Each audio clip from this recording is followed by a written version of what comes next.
Alhamdulillahirabbil alamin wassalatu wassalamu ala asyrafil anbiya'i wal mursalin sayyidina Muhammad wa ala alihi wa sahbihi ajma'in. Rabbi shrah li sadri wa yassir li amri wahlul 'uqdatam min lisani yafqahu qawli.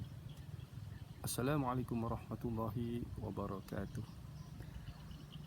Okey, seperti biasalah, selepas King potong rumput, so hari ni memang King potong rumput, King akan ambil sikit masa untuk buat rakaman, dan selalunya berkisar tentang perancangan harta pusaka. Jadi hari ni nak back to basic je, simple je. Okay, bila seorang tu meninggal dunia, semua harta dia terbeku.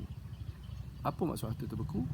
Maksudnya kalau dia ada duit dalam bank, tak boleh dikeluarkan. Kalau dia ada kereta, tak boleh tukar nama.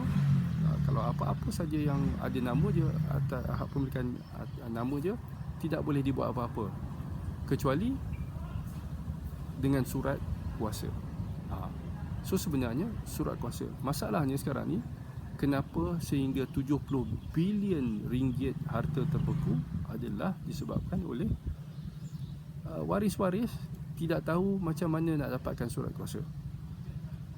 Okey, jadi apa cara mudah untuk nak menyelesaikan masalah ni? Memanglah kalau kita biarkan, sebab ada setengah orang akan kata, tak apalah, biarlah, nanti tahu-tahulah dia buat macam mana nak dapatkan harta dia. Okey, memang senang cakap macam tu.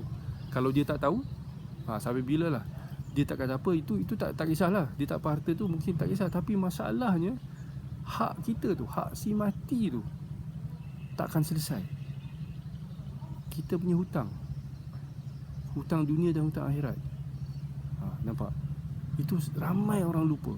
Sebab tu King selalu nyatakan bahawa sebenarnya wasiat ni ataupun perancangan harta pusaka ni adalah untuk diri kita sendiri, untuk nak menyelesaikan urusan kita, nak selesaikan urusan kita di dunia supaya kita pergi ke akhirat. Dan kita juga ada hutang akhirat sebenarnya.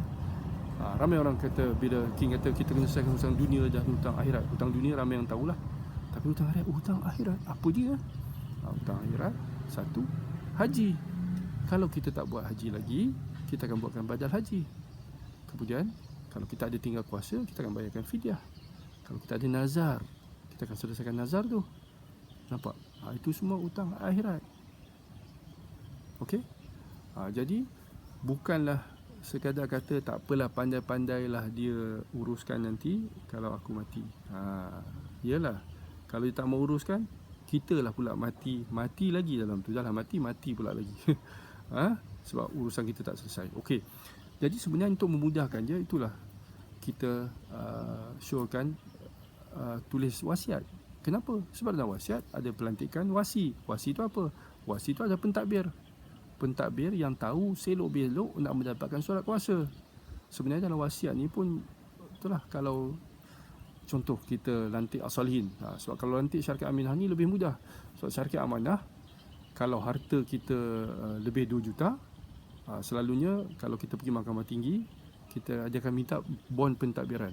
Tapi sekiranya melalui syarikat amanah, bond pentadbiran tu akan di-waive. Tak perlu bond pentadbiran, sebab syarikat amanah yang handle. Okey. Jadi kalau melalui syarikat amanah, katalah kita berapa harta, sebenarnya mudah, sebab berapa nilai harta kita pun kita akan terus ke mahkamah tinggi untuk mendapatkan probate. Probate tu adalah surat kuasa yang dikeluarkan oleh mahkamah tinggi. Jadi bila dapat probate, mudahlah, terus dia boleh dicairkan dan terus boleh menyelesaikan masalah-masalah si mati. Dan akhirnya baru kita agihkan menurut hasrat ataupun menurut faraid kepada waris-waris. Waris hanya perlu tunggu dan diselesaikan. Nampak? Itu tujuannya wasiat. Jangan fikir banyak. Selalunya orang ada dua golongan yang sini King nak cerita lah.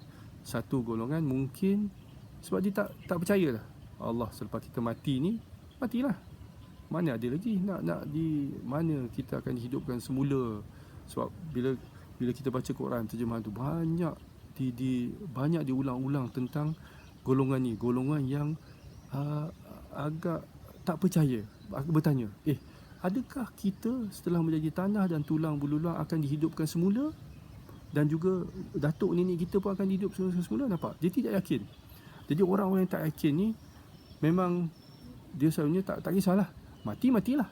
Tapi pada golongan ni kita doakanlah agar Allah berikan hidayah supaya mereka sedar dan kembali ke jalan yang benar lah. Okey, golongan yang kedua, yang ni memang dia percaya bahawa adanya hari kiamat, dia akan mati, semua percaya. Tetapi masalahnya dia bertangguh sebab dia kata tak apa, ada masa lagi. Tak apa, ada masa lagi. Nantilah, dia masih rasa sihat. Golongan ni lah yang paling kita takuti sebenarnya, sebab ketahuilah ajal dan maut itu boleh datang bila-bila masa sahaja. Dia tak perlu sakit, tak perlu tua, tak perlu ada rasa Allah sakitlah masuk dulu, masuk dalam sebulan baru meninggal. Tidak. Kadang-kadang kita boleh pergi macam tu saja. Pagi ni elok makan sarapan, keluar, dengar khabar dah meninggal. Nampak? Tapi itulah sebenarnya tu King selalu nak nyatakan, siapa yang ada hasrat, dah dengar dah, ramai yang memang rasa memang perlu buat ni. Okay? Demi untuk diri dan juga untuk keluarga yang bakal ditinggalkan. Tapi itulah dia tertangguh. Jangan tangguh lagi. Buatlah. Sebenarnya dia punya prosedur pun tak susah. Kita akan keluarkan draft. Lepas draft tu baca, kalau dah setuju, terus kita tanda tangan dan terus termaktublah wasiat tersebut. Dan insya-Allah selepas tu bila kita lakukan apa-apa aktiviti di harian pun, kita akan rasa tenang. Sebab kita tahu sekiranya kita meninggal besok atau meninggal sebentar lagi, insya-Allah akan ada orang ataupun ada syarikat yang akan menguruskan tentang harta yang kita tinggalkan. Sebab harta, ingatlah, harta ni pinjaman saja, dan dia akan ditinggalkan bila kita pergi. Sebab mati itu pasti. Jadi persoalan pokoknya, siapa nak uruskan harta tu? Sebab harta tu bukan boleh automatik bagi macam tu saja. Nampak? Dia ada prosedur dia. Dia akan beku macam mana nak keluarkan, kemudian ada ikut syarak dia macam mana kita agih. Kalau kita percaya tentang hari akhirat nanti lah, maksudnya kita akan ditanya tentang harta kita. Kita kena pastikan tidak ada harta kita yang dimakan secara batil. Kita kena pastikan, sebab itu harta kita, pinjaman. Sebelum kita pergi, kita dah tahu dah akan ada orang yang akan mewarisinya. Jadi kita kena pastikan dia pergi dengan baik. Allah dah pinjam kepada kita agih kepada orang tertentu pula. Tapi sebelum tu, selesaikan urusan kita juga. Sebab dah kita punya harta.